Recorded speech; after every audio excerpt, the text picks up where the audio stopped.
yi sant leen gërëm leen bu baax bisimilah ci xibaaru marax yi la ca gën a fës bokk na ci levée du corps bu Colette Senghor nekkoon fi première dame bu Sénégal ci hôpital principal ci teewaayu njiitu réew mi Macky Sall ma yëkkati ay seede yu rafet nag jëmale ko ci soxna si di Colette Senghor gannaaw levée du corps ba nag amaloon nañu obsèque ya ca cathédrale bu Ndakaaru ñu wax ci leneen ñeel wàllum yoon ak jëwriñ gi ñu ko dénk di Malick Sall moom it àdduna jëmale ca la xew ca tribunal bu Louga jamono ji ñu doon àtte nag Serigne Khadim moom mi jëngoon taalibe yi fële ca ñàgg waaye nag nañu salfaañe boobule tribunal mu ne daan ci jëli daana leneen ñu wax ko ci biir xibaar yi wàllum pàcc ñàkk topp sa traitement bëri na lu ko askan wi def léeg-léeg da ngay daal di lompoñ dem hôpital ñu bindal la ordonnance nga jël ci ñaari doom rek boo tàmbalee yëg dakkal lépp mu mun laa jural yeneen gàllankoor yu ci mel ne rechute maanaam delluwaat ca feebar ba nga amoon wala sax mu gën koo garaaw loolooy ponk yi daan ci toftalit xibaari biti réew bu ngeen taaxiloo ñu daal di koy faram-fàccee.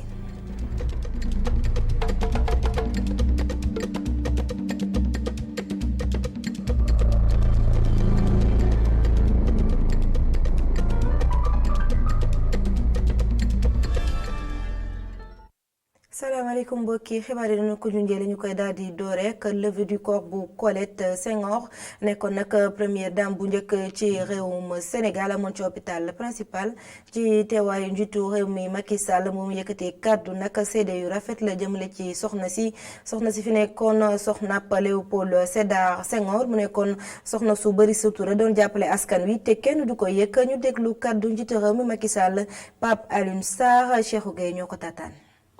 A fait aimer sa Normandie à Senghor. Colette bëggaloon na Normandie Senghor taxoon na ba Colette bëgg réewum Sénégal mu nekkoon soxna su jàmbaare woon lool ci wetu boroom këram nekkoon it ku bëriwuloon ay wax ku daawul fës waaye tamit ku fonkoon bu baax boppam ak li nga xam ne moo di doxalinu réew mi ak li nga xam ne moo di solo su boroom këram. nekkoon na soxna su jege woon lool bindkatam ba di ab poètam doon ko inspiré tamit ci lu bari doon tax muy xalaat ci moom tey bind ci moom lu bari comme niñ ko fàttalee. loolu nekkoon diggante ñaari woy bëggante yooyu diggante Senghor ak Colette Hubert doon loo xam ne jàngal nañu lu bari moom dundam ga ak jamono ji nga xam ne génn na àdduna. loole nag di fàttali léebu goo xam ne wolof léebu na ko fii ci réewum Sénégal mi ngi naan bala ngaa xam ne àdduna amul solo dee ñëw te moom rekk mooy dëgg. Seule la mort est vérité. gannaaw levée du corps ba obsèque amoon na it fële ca cathédrale bu Ndakaaru ci njiital archevêque bu Dakar Monseigneur Benjamin Ndiaye daañu ci dellusiwaat laata xibaar yi di jeex kàddu yu mu yëkkate jamono dañ doon amal obsèque ba ñu daal di wax leneen ñu ko junjee nag ci ndorteelu xibaar yi jëwriñ gu ñu dénk wàllum yoon moom it àddina addu Malick Sall ca la xewoon ca Louga ca ñàgg ak sëriñ Daara Bakk Jeng gi mu defoon ndongo daara yi tax nag ñu ko doon ci bëccëgu démb bi waaye ñu ñëwoon doon ko jàppal tànk mujjee salfaañe tribunal ba mu ne loole nag daañ ci jëli daan ñu taataan ay kàddoom. affaire bi def naa ne lu ñaaw la ku ko gis effectivement gis na effectivement rafetul man mii mos naa nekk talibé kenn traité wu ma lu mel noonu ce qui fait que ñii def loolu tam li ñu mun def rek mooy que yóbbu leen ci yoon loolu lañ def léegi. yoon dana seet nu muy juger mais jugement bi mënu ma ci wax dara parce que effectivement mu ngi nekk ci tribunal te tribunal def na affaire bi en délibéré nañu xaar ba xam lan la tribunal bi wax. loolu ngay wax man dama ko constaté comme yow mais lu ma mën a wax rek mooy que effectivement lu ñaaw la te ñu ko def kuñ ci jàpp incha allah dañu ko teg ci yoon. tribunal bi dina ko atte du mu ko war a atte loolu rek laa mën a wax ci loolu. yooyu li kàddu nag jëwriñ gi mi ngi ko dénk gannaaw ndaje woo xamante ne at bu nekk chef de parquet yi dañu koy amal conférence ba sax moom moo ko jiite woon ca noonu nag daal dina ni àddu jëmale ci pàcc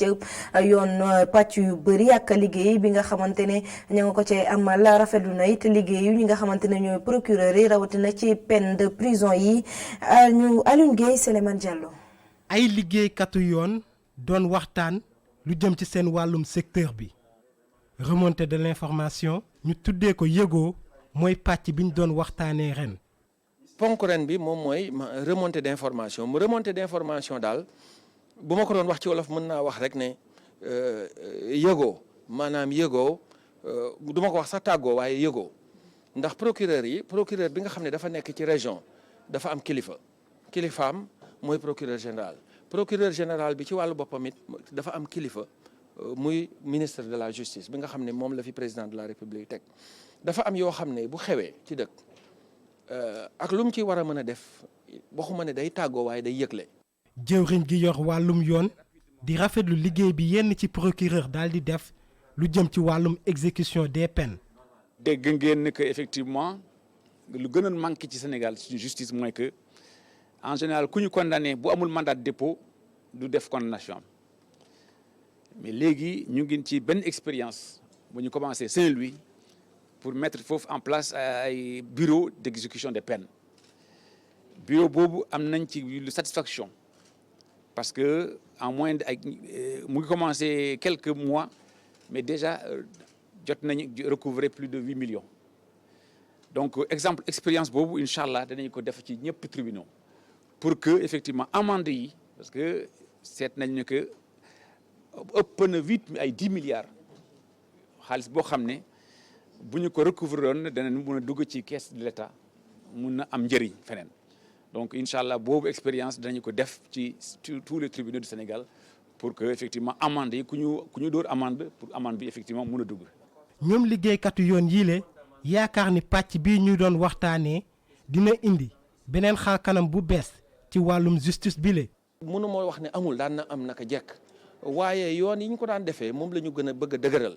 ndax boo xoolee mën na doon téléphone mën na doon yeneen léegi email sax ñëpp a ko am waaye gouvernement dafa am yoon yoo xam ne waru koo liggéeyee maanaam ku am sa compte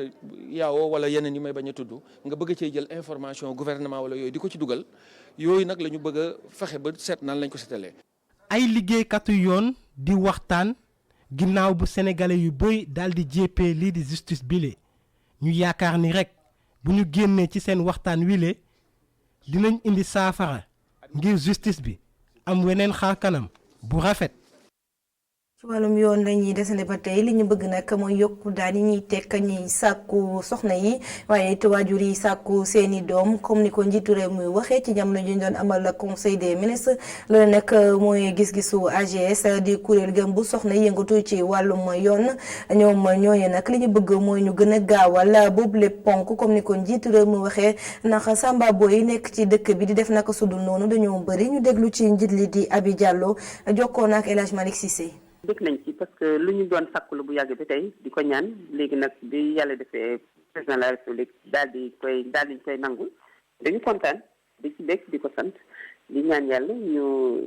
assemblée bi nga xam ne moom lañ ko jébal léegi mu voté ko di ko voté ñu promulgué ko ñu jëm ko appliqué lu mu gën a gaawee ndax nu mu gën a gaawee ñu appliqué ko rek xëy na muy gën si ñun ak jigéen ñi nga xam ne ñoom ñooy victime yi ni ñu toppee woon loi yi jiitu woon rek may topp ko fi nga xam ne foofu la suñu mën yem ñu def ko ba mu mat mooy di yee maas di yee nit ñi di leen moytuloo di yee nit ñi di leen wax naka la ñu war a comporté woo bu amee naka la ñu war a def bu ñu demee ci yoon ñun ñu ànd ak ñoom jàppale leen encadré leen ci procédure judiciaire bi ba ñu appliquer la loi. mi nga wax ni na ko junjee sànq ñu delluwaat ca cathédrale bu Ndakaaru ak obsèques yi ñu doon amal jagleel ko Colette Senghor nekkoon première dame bu réewum Sénégal Monseigneur Benjamin Ndiaye nekk archevêque bu Ndakaaru moo jiite woon boobule obsèques waaye itam mees ba ñu fa amaloon yëkkati na ay kàddu jëmale ko ci soxna si ñu daal di koy déglu ci micro Papa Alioune Sarr. Le rappel à Dieu de Madame Colette Hubert Senghor. génnuk àddina Colette Hubert dañuy fàttali dañu soññaat bu baax a baax lu ñu war suñu digganteeg suñu borom di ñu fàttali ne ay jaamam lañu waaye tamit dinañu jàngal lu bari wan ne ak dund guy sax dàkk la ñuy am bu ñu génnee àdduna ci wetu suñu borom. loolee ku ñuy wax Michael Hubert jàngale na ko mu ngi naan nit ki bu dëddoo day tax muy gën a fàttali di gën a soññ ñi nga xam ne ñoom la bàyyi ci ginnaawam waaye tamit ñooñee delloo seen xel ci suñu borom. Colette Hubert Senghor nekkoon na koo xam ne fësul woon dara ci bëtu ñu bari waaye nekkoon na nit koo xam ne doon na bàyyi xel mu sell mi xel saa su nekk. nekkoon na it ku jege woon loolu borom këram taxaw woon ak moom waaye tamit di doxee ak sutura. askan wi yëpp duñu mën a def ay seede ci moom waaye ñi ko jege woon dëgg te mën a wax baat boo xam ne ñëpp dañ ko dégg ñoom ñëpp xamle nañu ne nit la koo xamante ni bii daawul puukareewu donte borom këram moo nekkoon njiitu réew mi di président de la république. ki ñu dajale fii nitu sutura la woon dëgg waaye nit koo xamante ni bii it ku doon bàyyi xel lu bari la boole ko sutura su bari soo xam ne làmboo woon na ak moom. En soulignant son effacement et sa discrétion comme première dame du Sénégal.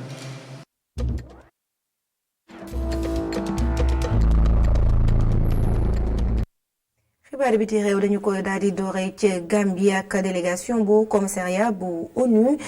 pour les droits de l'homme di ak yelleef doomu aadama ñoom it ñoo nga fa demoon jëmale ci ñaawteef ya amoon ci Gambie ci jamono Yaaya Jammeh li ñu bëgg nag mooy ñi nga xamante ne ñooy woy laru yi ñu boole leen ci mbir mekk doxalin gi rawatina ci wàllum yoon di sàkku it nag li ni mel bañ a amati ca Gambie googee ñu déglu ci Fabienne Favioli àdduna ci micro Amadou Bari. At the end of my visit,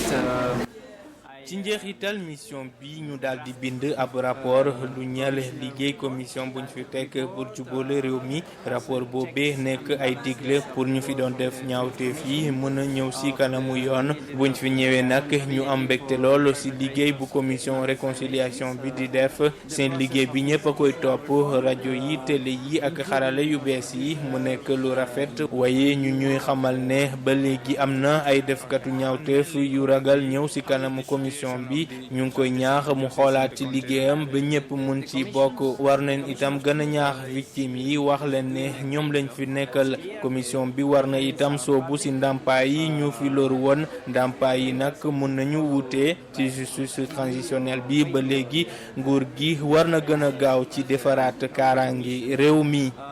and finally, security sector reform and vetting process. la des ci xibaari biti réew daañu xuus dem ci Djibouti ci Libye waaye ci yeneen gox andi ceeg Abdourahmane Ly. ñu wutali fële ci République démocratique bu Congo ak ñi nga xamante ni mooy équipe yi nar a xeex lii di Ebola nga xamante ne dañ leen fa attaqué foofee ca dëkk ba mu di ay song yi nga xamante ne mi ngi amee si guddi àllarba jàpp alxames mi nga xamante ne mi ngi yokk ay jafe-jafe jëm si nu ñuy xeexee loolee di Ebola gannaaw nag attaque bu njëkk bi nga xamante ne amoon na fa te mu doon jéem a néewal doole ñi nga xamante ne ñooy équipe bu waa OMS ñu leen di wax Organisation mondiale de la santé. bilan bi nag ñett ñu génn àdduna la kenn ki nga xamante ne ministère de la santé lay liggéeyee ak yeneen ñaar yi nga xamante ne ay chauffeur lañu te organisation mondiale de la santé indi woon leen ca dëkk ba juróomi nit itam am nañ ci ay gaañu-gaañu ak kenn ki nga xamante ni dafa réer ay yàqute ci wàllu matériel itam amoon na fa gannaaw bu ñu jëlee ay woto yi nga xamante ne dañ ko doon lakkate bu mu jeex tàkk gannaaw yooyee song nag ay tax der ñëwoon nañu ngir sécuriser boobee zone ñu fàttali ne depuis benn ayu bés ñi nga xamante ne ñoo féetewoo foofee ci République démocratique bu Congo ngir xeex loolee ñuy wax Ebola defatuñu seen liggéey nu mu waree wala sax defatuñu ko ndax yooyee xeetu song yi nga xamante ne nemmeeku nañ ko ci boobee dëkk te bu ñu sukkandikoo ci kilifa yi amul dara lu ko waral.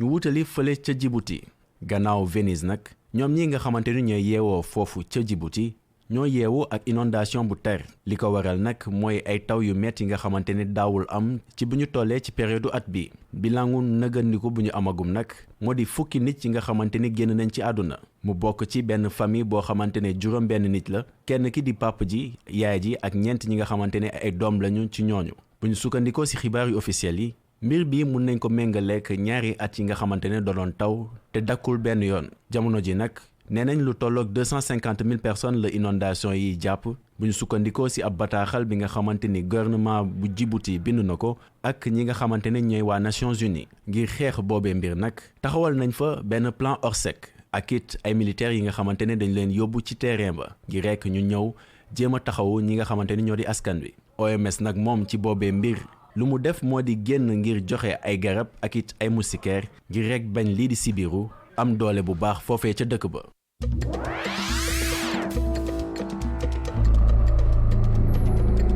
ñu wutali fële ca Libye nga xamante ni gannaaw bu ñu doon xeex ngir jot ci lii di capitale bi di Tripoli beneen xeex engagé nañ ko muy xeex bi nga xamante ni jubluwaay bi moo di am contrôle yenn site pétrolier wu dëkk ba bu ñu sukkandikoo nag ci kii nga xamante ni moo jiite armée nationale libyenne di Khalifa Haftar moom mi ngi joxañ baaraamu tuuma ñi nga xamante ni ñooy force fidèle au gouvernement d'union nationale ngir ñu jël ay mercenaires tchadiens maanaam ñu bokkul ci dëkk boobu ngir rek ñu mën a xeex ak ñoom. Alfil mooy turu champ pétrolier bi gën a mag ci dëkk ba jamono ji nag ñoom ñi nga xamante ni ñooy jàmmaarloo mbir boobu rek ka leen soxal mu di champ pétrolier bi nga xamante ni bu ñu sukkandikoo ci ki nga xamante ne mooy yore kàddu ñii di waa armée nationale libyenne jamono ji ñoom ñoo ko féetewoo maanaam ñoom ñoo ko yore seen loxo jamono ji nag xeexoo yi jeexagul ndaxte nemmeeku nañ lu tolloog 15 nit yu ñu faat gannaaw ñi nga xamante ne ñoo faree gouvernement d'union nationale bëggee teg loxo li nga xamante ne mooy Al-Sharara moom it di beneen champ pétrolier bi nekk ci zone ba fa mu di ay champ pétrolier yi nga xamante ni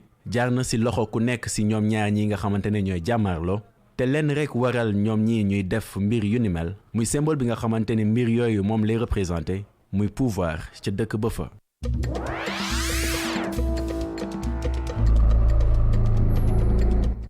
ñu wax ci wàllum wér-gu-yaram nu ko junjee ci ndorteelu xibaar yi léeg-léeg nag sax yaram day daal di sutante nga wutali l'hôpital médecin bi daal lay xaatimal ab ordonnance nga jël ci ñaari doom rek tàmbale tane foog ni wér nga te foo dégg maa ngi tane dafa dina jàngoro ba jugee gu fa loolu nag mën a jural loraange askan wi rawate nag nga xamante ne moo koy def ñàkk topp traitement mun laa dugalaat ci ab rechute nga delluwaat ca feebar ba mu gën a métti loolu sax ba sonal la moo waral gëstu Mamadou Bipa Sissoko ak Souleymane Diallo. nga feebar ñu bindal la garab nga jël ko ba mu jeex doon na loo xam ne Sénégal yu koy def bariwuñ waaye loolu mën na andi yeneen i jafe-jafe. fajoor ci faj bi mën naa wax ni des fois dañ leen di bindal garab ne leen pour ñu jël ko ñaar ñetti fan wala juróom benn fan buñ ko jëlee benn fan ñaar sentir am tànn rek boobaa dañ koy abandonné. bon mën naa ci joxe exemple sibiru bi nga xam ne ñëpp xam nañ ko donc sibiru bu des fois bu fekkee dafa simple garaawul trop am na garab yi ñuy joxe ci diiru ñetti fan mais des fois su ko malade bi jëlee benn fan daal di sentir ni moom pour mu am na tan mën na dem liggéeyi donc boobaa tamit day ñëw te bu ñëwee day indi ay paludisme lu ñuy wax paludisme grave. su weesoo paludisme bactéries yi nga xam ne dafay laaj nga jël antibiotique ñàkk topp traitement yooyu itam mën na andi ay danger. waaw exemple antibiotique yi li tax ma souligner ko parce que antibiotique yi day nekk loo xam ni xeex bu ñuy def la donc xeex bu ñuy def la ak benn agresseur bu ñuy wax bactérie donc bactérie boobu pour nga mën ko duma il faut nga jël ko ci benn anam ci benn durée bu boobaa nag su ko nit ki jëlee nga xam ni wàññi nañ dooleem mais su continuer wul jël dafay gën a amaat doole day yeewaat donc gën a def infection boo xam ni mooy gën a sévère. médecin bi mi ngi nemmeeku tamit yeneen comportement yu sénégalais yi di faral di am. parce que souvent dañu gis sénégalais yi ñu ci bëri am nañu xaalis pour dem jëndi ay yére yu rafet portable yu rafet mais bu dee garab dañuy dem ci pharmacien bi nekkoon na leen joxoñ garab bi nga xam ni moo ci gën a am solo wala boo ci gën a urgent bu ko defee kooku def loolu léegi nag ñoom ñu daal di bàyyi yeneen ni or médecin bi nga xam ni bi mu koy bind docteur bi mu koy bind li ko soxal mooy ñetti médicaments yi ñu jëlandoo ko ensemble di wax aussi que fii am na aussi ay possibilité am na lu ñuy wax initiative de Bamako ça veut dire que nit ki même su amul possibilité bu ko poosam mayul mu jënd garab bi mën na dellu ci docteur bi ko bindal ne ko man kat su doon sama sago nga xoolaat sa prescription mën naa jël ci eBay nga xam ni coût bi day gën a yomb. wàllu wér-gu-yaram doon lu compliqué ñàkk koppar wala bokk ay information tax ba yenn Sénégalais yi di jéem a faj seen bopp waaye loolu mën andi yeneen i feebar yu gën a garaaw. ñu desene ba tey ci wàllum wér-gu-yaram benn fan nag ci weerub décembre la àdduna wëngël képp jagleel xeexum doomu jàngoro bi di sida ci noonu nag fii ci réewum Sénégal kuréel gi nekk ci Afrique de l'Ouest waaye it Afrique centrale tey jii ñoo doon dajaloo doon wane seen rapport ci atum 2019 la ca gën a fës nag bokk na ci taxawaayu communauté yi rawatina ci wàllum soññ gi ñaax ak askan wi doomu jàngoro gi di sida nemmeeku gi nag mooy ne fii ci réewum Sénégal ci atum 2018 ñaari junni doomi aadama yoo xamante ne doomu jàngoro boobee di sida lal na leen Moustapha Gabar Diop. ci atum 2018 lu toll ak fanweer ak juróom-ñetti million doomu aadama ñoo doon dund ak doomu jàngoro bii di sida si lu jëm si xeex doomu jàngoro bi faw rek communauté yi daal di si taxaw bu ñu sukkandikoo si rapport 2019 bu ONU sida seen taxawaay nag daf doon lu munta ñàkk. waaye communauté yi ñoom ñoo mën a egg fu nga xamante ne waa Kër Docteur mënuñu fa yegg ñoom ñoo mën a dem ci dëkk bii gën a sori ci Sénégal pour yóbbu fa message wu naka la ñuy moytoo doomu jàngoro sida ñoom ñoo mën a fexe ba kenn ku nga xam ne doomu jàngoro sida da nga ko am fu gën a sori ñu andi la Kër Docteur ba pare accompagner la ànd ak yow pour que ngay jël say garab ba nga xam ne feebar bi du la faagaagal. xeex fexe ba jàngoro sida jeex ci àddina mën na nekk waaye mënul nekk tant que communauté yi engagé wuñu. weesoo soññ bi communauté yi ñoo yore liggéeyu relais bi ci wàllum dépistage ak traitement VIH sida. Sénégal dafa opté ci stratégie bu nga xam ne dañ ko tudde 3-90 90 def naa mooy juróom-ñeent fukk c'est-à-dire fexe ba juróom-ñeent fukk ci ay xayma ci pourcentage nit yi nga xamante ne dañu war a xam seen statut sérologique maanaam xam ndax am nañu sida wala xamuñu ko ñii nga xamante ne dañu am sida juróom-ñeent fukk yi dañ leen war a fexe ba ñu mën a am ay garab yi ñu tudde ARV mooy yi nga xamante ne moom la ñuy jëfandikoo bu dee doomu jàngoro sida dafa nekk sa yaram mais juróom-ñeent fukk yooyu dañu war a des di faju ba keroog doomu jàngoro sida kenn dootu ko gis ci seen yaram eggaguñu nag ci xaymu juróom-ñeent fukk yi eggaguñu ci mais daanaka juróom-benn fukk jëm juróom-ñett fukk yi ñu ngi ci léegi. ci gis-gisu Safiatou Thiam secrétaire exécutif kuréel gi xeex sida faw rek ñu teg doxalin yu yees ngir gën a wëyal xeex bi fileeg 2030. ñu lancé campagne boobu nga xam ne ñun moom la ñu jagleel xale yi te campagne boobu yaakaar nañ ni famille yi ñooñu ci mën a jàppale parce que xale yi mënuñu indi seen bopp hôpital xale yi mënuñu faj seen bopp njaboot yi ñoo leen mën a indi ñoo leen mën a faj donc ñuy lëkkaloo ak njaboot yi lëkkaloo ak kuréel yi nga xam ne ci la jigéen ñi nekk ci la jeunes yi nekk ci la ndaw yi nekk pour ñu taxaw xeex feebaru sida. ni ko àdduna bi yëpp di ko magalee Sénégal benn fan ci weeru décembre dina magal bëccëg bii ñu jagleel xeex doomu jàngoro sida atum ren nag ci gune yi waaye ni sida di wàllante ci wàllum yaay ak doom ci loolu la ñuy gën a yëngatu. jaajëfal bu baax Moustapha Gabar Diop xibaaru maraxi fii lay daal di am 19h45 Assane Gueye ñoo andi leen xibaar yi ci kàllaamaay nasaraan sant leen gërëm leen bu baax ci teewlu bi jërë ngeen jëf.